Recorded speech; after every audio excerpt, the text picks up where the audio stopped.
Can intellectual property be used as collateral for loans? In recent discussions surrounding financing options, a question has emerged. Can intellectual property be used as collateral for loans? This topic has gained traction as businesses seek innovative ways to secure funding. With the rise of technology and creative industries, understanding how intellectual property can play a role in financing is more relevant than ever.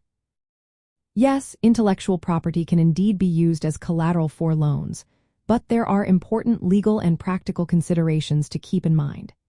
In various regions, laws allow certain types of intellectual property rights, such as patents and copyrights, to be pledged as collateral. For instance, in China, Article 440 of the Civil Code explicitly permits patents, copyrights, and accounts receivable to be used for this purpose. A practical example highlights this trend. A company in Wuhan recently secured a loan of 100 million Chinese yuan by using a data platform as collateral. This data platform was recognized as an intellectual property asset after obtaining a data intellectual property registration certificate. The process included proper valuation, registration of the pledge, and asset trading, all facilitated by the Shanghai Data Exchange. However, businesses must navigate several common legal pitfalls when using intellectual property as collateral. First, proper registration and valuation of the intellectual property are crucial. Without official registration or a clear valuation, lenders may hesitate to accept intellectual property as collateral or may undervalue it. Next, the collateral agreement must comply with local laws governing intellectual property rights and secured transactions.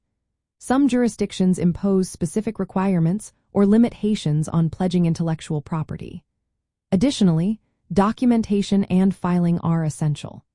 Securing a loan with intellectual property typically requires filing a security interest to establish the lender's rights in case of default. Enforcement challenges also exist. Unlike physical assets, enforcing rights over intellectual property collateral can be complex. Loan agreements should clearly define enforcement procedures to avoid complications. Lastly, it is vital to specify which intellectual property rights are pledged and ensure they are transferable under the law. To avoid these common mistakes, businesses should work closely with legal professionals experienced in intellectual property and secured lending. Drafting agreements that protect both borrower and lender interests is essential. Understanding the local legal environment and ensuring proper registration and valuation of intellectual property assets are key steps for successful financing using intellectual property as collateral. By managing these aspects carefully, businesses can effectively use their intellectual property to secure loans.